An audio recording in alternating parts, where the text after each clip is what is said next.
I was expecting to, obviously, not to miss last Sunday. So I'm debating whether we just go one more Sunday with or two, because around the holidays, you know,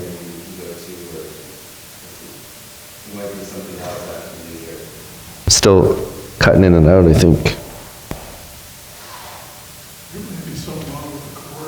Well, we replaced this part, so it's not quite so fragile, but I don't remember cutting in and out like this last time, but that was 3 weeks ago. So who knows who's been beating this thing up in the meantime.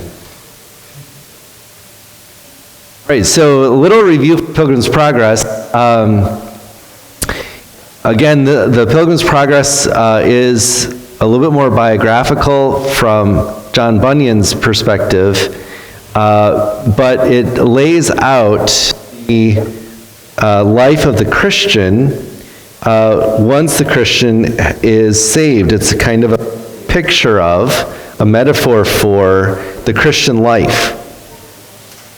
And so we talked a little bit about his conversion experience when he left the city of destruction, and the evangelist points him the right way. We're going to talk about the evangelist a little bit more again today. But he points him in the way of the truth. And so he runs away from the evangelist. He meets, however, Mr. Worldly Wiseman and a couple other characters. And we talked about this a little bit, how when you give the gospel to someone, or even maybe in your own experience, when you first heard the gospel, you may not have come to Christ right away. Satan doesn't want us to come to Christ. He doesn't want other people to come to Christ. And so even once the gospel is given, Satan is going to do everything he can to distract someone from the truth of the gospel. And Worldly Wiseman, or would be, is one of those characters. I said he's kind of like the self-help guru of today.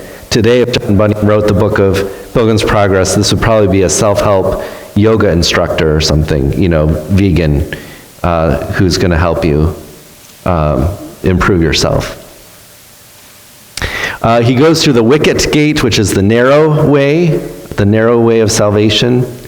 And eventually his burden of sin rolls away.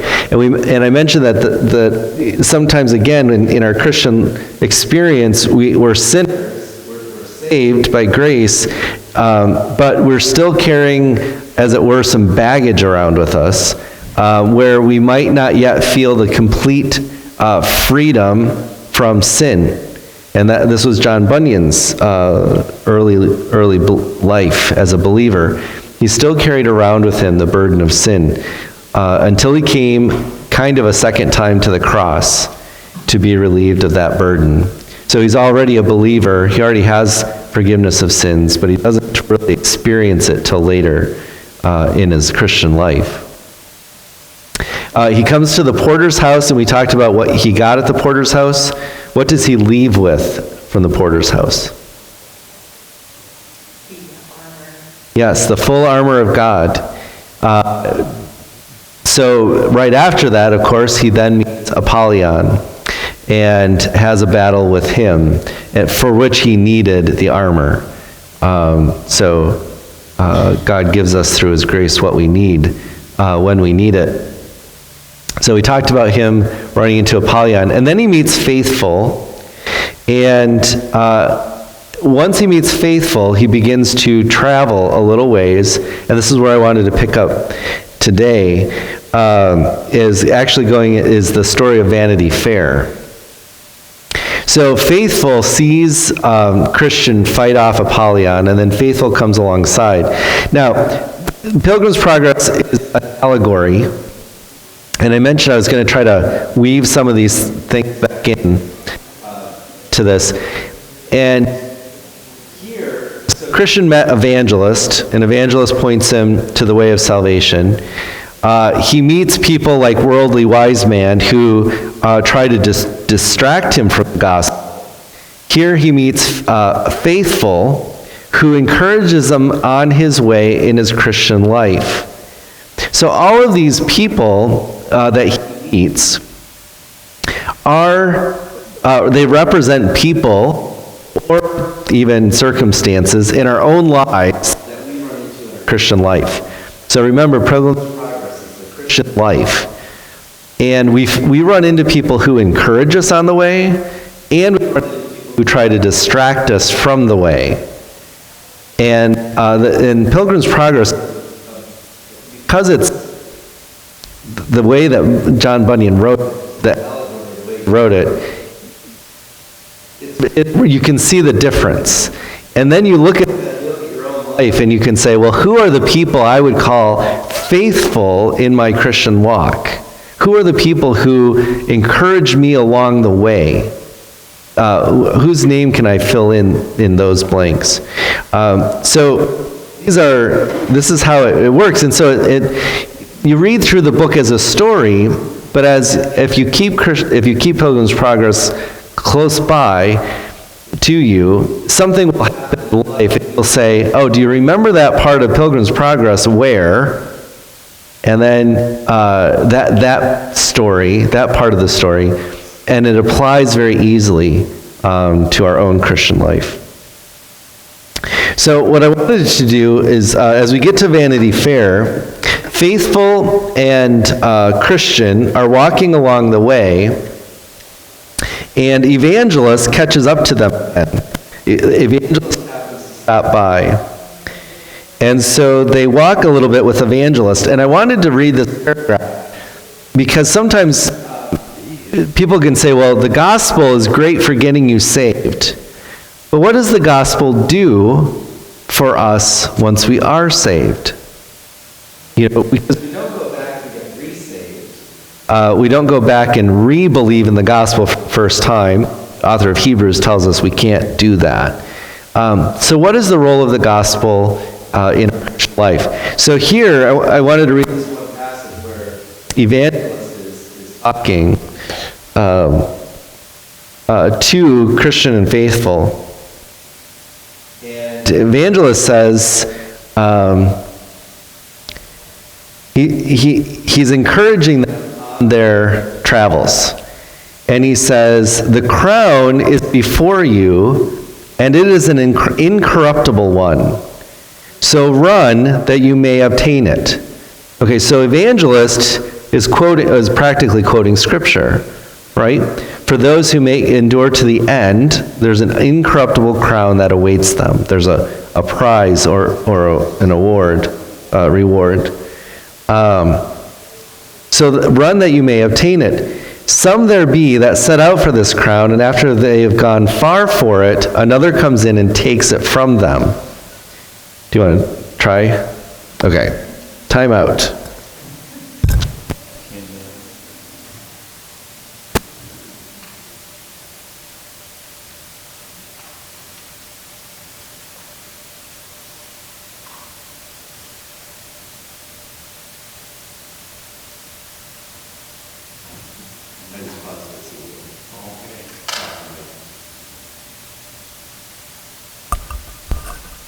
Hello?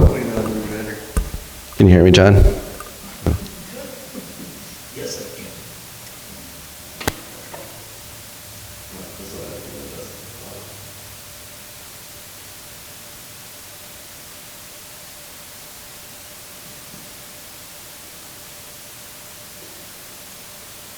can. Okay, are we good?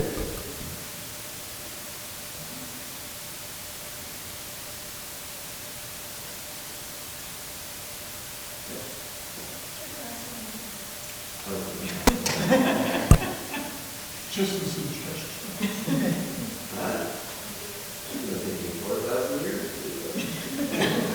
Oh, that is so sorry.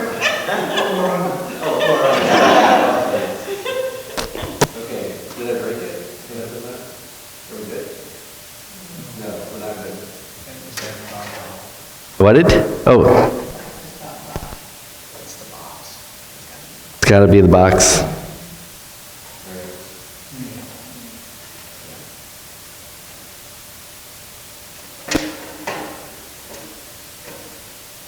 Okay. Sorry, Brian. No, I can really not quite tell it. I don't know what's cool.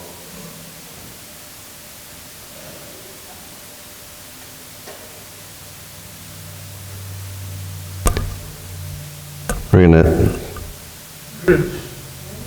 All right. You know, when I was a kid and we had those antennas, my dad would have me fix. Go up there and fix that. Now don't move. But I can't see.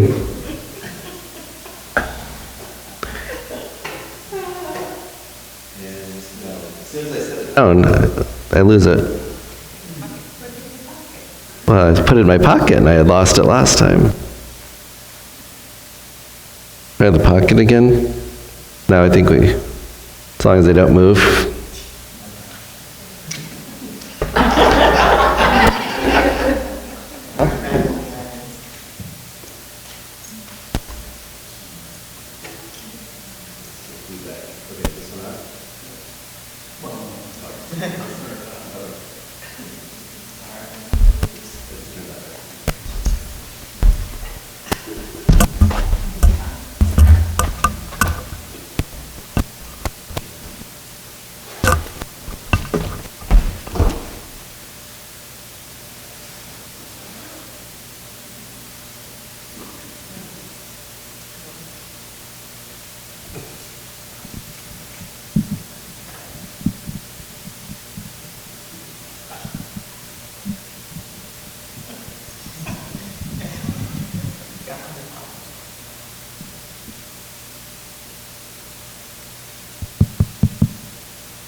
Are we on now?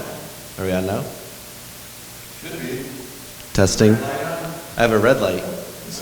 Okay, it's on now? You can hear me? All right. As long as you can hear me. All right. Where were we? 4,000 years ago. Great. Speaking of the book of Leviticus. Oh, yes, so evangelist was talking. That's where we were. So what is the purpose of the gospel? How does the gospel encourage us in our Christian walk? And so this is evangelist speaking. So when evangelist is speaking, this is the gospel. Evangelist is the gospel encouraging us in our Christian walk. So whenever you read evangelist in here, this is what you should be thinking. So evangelist was saying, the crown is before you, and it is an incorruptible one. So run that you may obtain it. Some there be that set out for this crown, and after they have gone far for it, another comes in and takes it from them. Hold fast, therefore, that you have. Let no man take your crown. You are not yet out of the gunshot of the devil. You have not resisted unto blood, striving against sin. Let the kingdom be always before you, and believe steadfastly concerning things that are invisible. Let nothing that is on this side the other world, get within you. And above all, look well to your own hearts and to the lust thereof, for they are deceitful above all things and desperately wicked. Set your faces like flint. You have all the power in heaven and on earth on your side. So it's those moments in our Christian life where maybe we're despairing, maybe we're doubting the goodness of God in our lives. And the gospel comes along and it spurs us on, because he who began a good work in you will complete it until the day of Jesus Christ. We have these promises of God that are based on the gospel of God. If he saved you at the beginning, he's going to save you at the end. If you believed it at the beginning, you're going to believe it at the end, but don't be faint of heart. Go on. Be strong in the Lord and in the power of his might. So evangelist comes along and he encourages them and he warns them about Vanity Fair.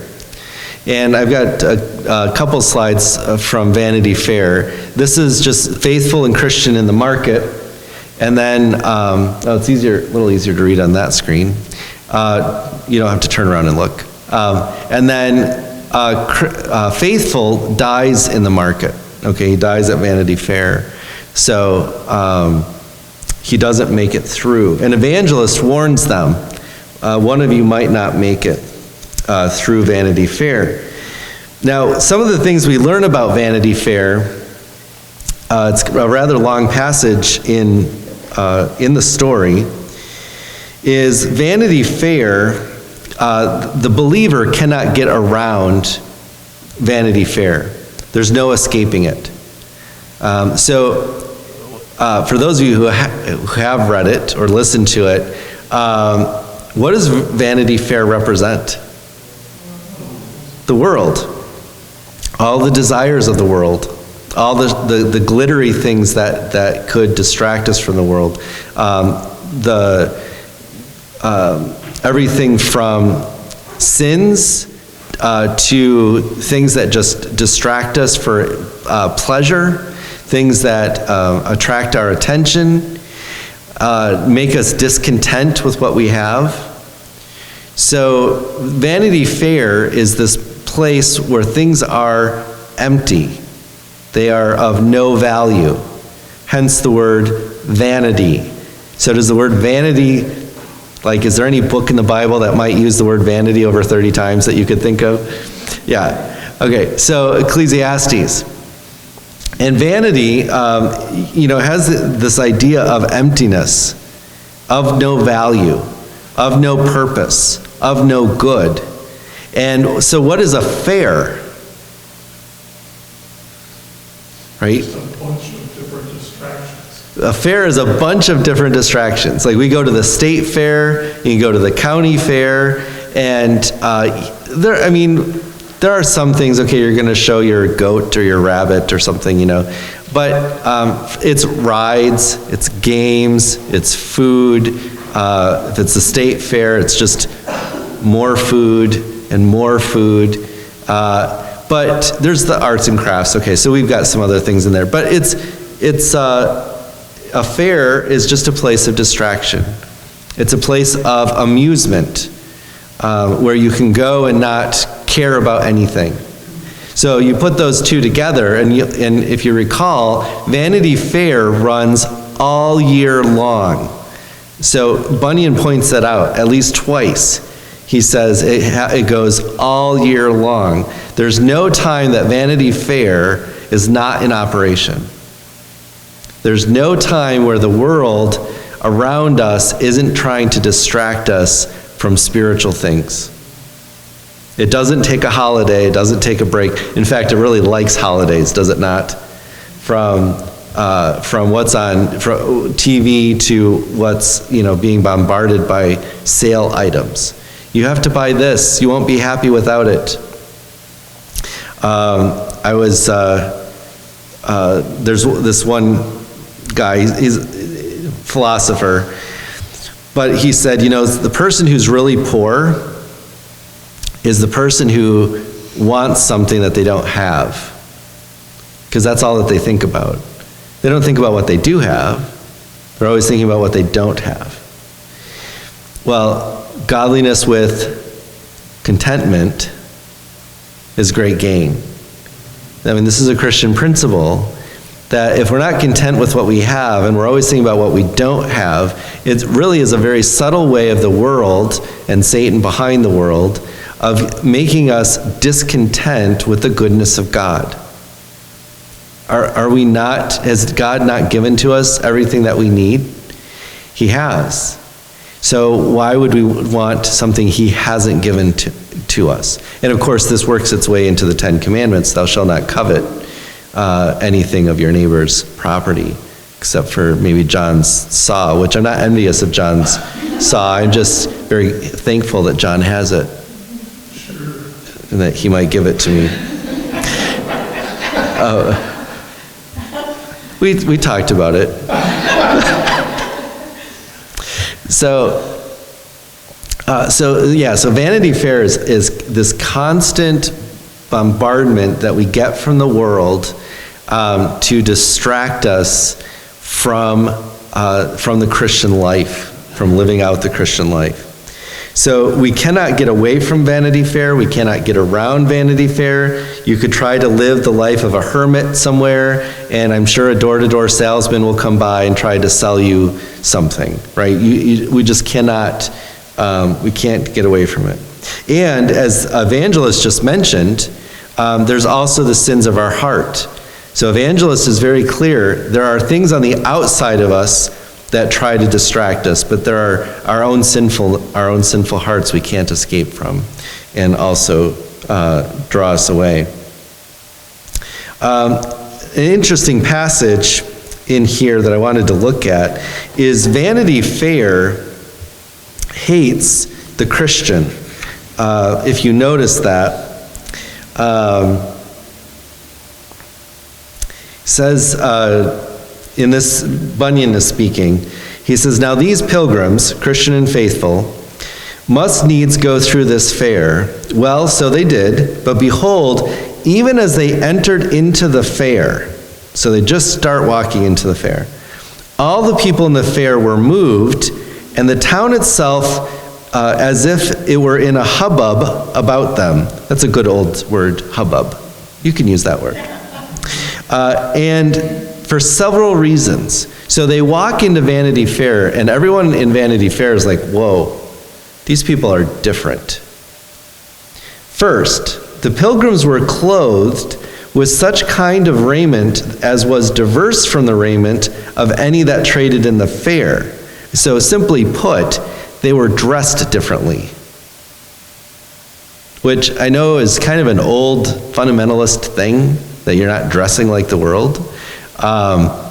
But there was something about the way that they were dressed that the world immediately took offense by it.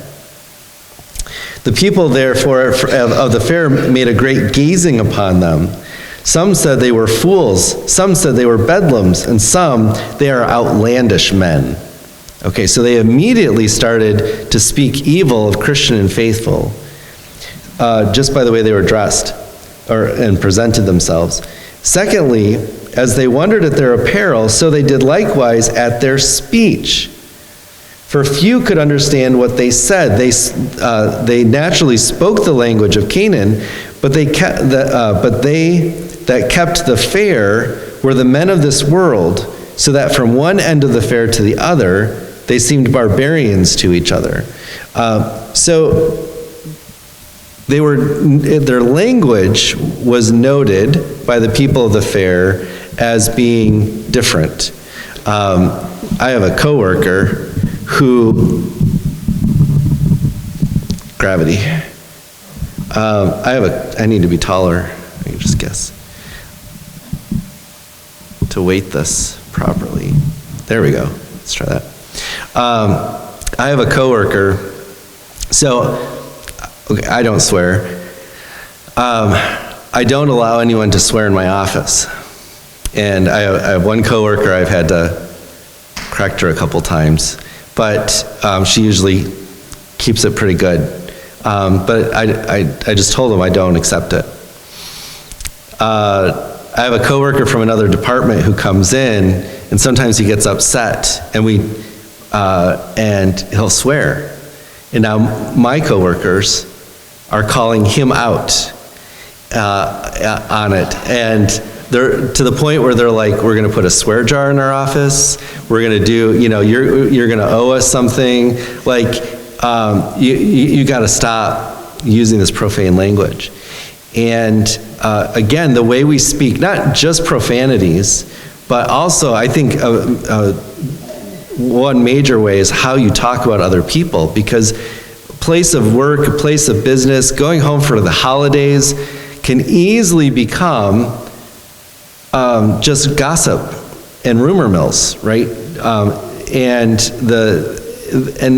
Christians who don't get caught up in that, who speak well of other people and when they're not present, instead of tearing people down when they're not present, wait till they're present and then you can tear them down. But that kind of thing, that speech and that deportment is contrary to the way the world works. And especially today, the world is so narcissistic. It's just all about me. and I'm the center of attention. And whatever topic of conversation it is, it has to be about me. And when you can point people away from themselves, or you're not always just talking about yourself, this is the way the world immediately notices this, and they will comment on it. So their dress, their speech, and then thirdly, but that which did not a little amuse the merchandisers was that these pilgrims sat very light by all their wares. They didn't even care to look at them. So all these merchandisers, all these sellers of goods in the fair, as Christian and Faithful were walking down the road, they weren't even distracted by all these things, all these trinkets and baubles that the people were selling. It meant, those little trinkets and baubles meant absolutely nothing to Christian and Faithful. They just didn't even consider them. And so the merchandisers were like, hey, these people don't want our stuff. In fact, I mean, like, they're ignoring us. How rude, you know? And so they were getting mad and upset with them because they would not participate in the fair, in the worldly goods. So the world immediately hates us. And of course, as they are in this last one, if they called upon them to buy, so if the merchants yelled at Christian and Faithful to try to get them to buy something, this is how Christian and Faithful responded. You almost want to just go to the Mall of America and try this, okay? They put their fingers in their ears and cried. This is Christian and Faithful. They put their fingers in their ears and cried, "Turn away mine eyes from beholding vanity." Okay, quoting from Job. "And look upward, signifying that their trade and traffic was in heaven. Our treasures are not of this world, but our treasures are in heaven." And so the trinkets and baubles of the world, they don't mean anything to us. They don't have a pull on us. They don't attract our attention. If I don't have it, I'm probably happier without it than I would be if I had it. And so it is. It's one of those things that they were immediately noticed. They were mocked. They were eventually arrested in the Vanity Fair. Faithful goes to trial, and Faithful is condemned to death. He dies in Vanity Fair. But I wanted you to notice again some of the names of the people. Oh yeah, I wanted to read this quotation too. Bunyan says this about Christian and Faithful. And this is what the people of Vanity Fair, the people of the world, were saying about them. That they were enemies. So Christian and Faithful were seen as enemies. Okay. That they were enemies to and disturbers of their trade. That they had made commotions and divisions in the town, and had won a party to their own most dangerous opinions in contempt of the law of their prince. So this is what they were arrested for. They were arrested for being enemies of the world, disturbing the trade of the world, had made commotions and divisions in town. This kind of sounds like Paul when he casts out the demon from the little girl, and the people are like, "Hey, now we can't, get money off of her. What are you doing?" And won a party to their own. In other words, as they were going through Vanity Fair, there were people who were coming to their side. There were people who were listening to the gospel and coming over to Faithful and Evangelist's side. And they held in contempt the law of the prince of the land. So this is what they were arrested for. And so again, it goes back to the very old principle of the Christian life that Jesus told his disciples. They hate me. If you're going to be my disciples, the world is going to hate you. So it's okay. Don't try to appease them. Don't try to please them. Keep on the Christian life, and don't let that be a distraction. This is the jury. We'll close with the jury, I guess. But the jury, here's the names of the jury. And again, it goes back to the allegory of who these people are. So who's on the jury that condemns faithful? Mr. Blind Man, Mr. No Good, Mr. Malice, Mr. Lovelust, Mr. Live Loose, that's a good one, Mr. Heady, Mr. High-Minded, Mr. Enmity, Mr. Liar, Mr. Cruelty, Mr. Hate-Light, and Mr. Implacable. That was his jury. Not a friendly one in the bunch, as they say. But these are the kinds of people that we meet in the world who have no time or patience with us, with those who are believers. Now, after Faithful dies, Christian, before he leaves, he has a very long discourse with someone named Mr. Byends and a couple others who try to distract him from leaving. They don't want him to leave. And Christian gives a defense as to why he should carry on. And then Hopeful meets up with him at the death of Faithful. And so Hopeful then travels with Christian for quite some time through the end of the book. So we'll meet Hopeful again next time. But that's Vanity Fair. That's the Christian life as we live through this world and all of its temptations. The encouragement from John Bunyan to be steadfast and faithful in spite of the hatred and enmity from the world. So any comments or questions on Vanity Fair? Maybe we'll talk about tolerance these days. Yes, the talk about tolerance these days. We are tolerant of everyone except those who don't hold our opinion. And those people are the enemies. Yep, that would be very much part of today's Vanity Fair. And in fact, that's a very strong thing right now, is to pressure, people into accepting that lie with punishment. It's very true. It's very much alive today.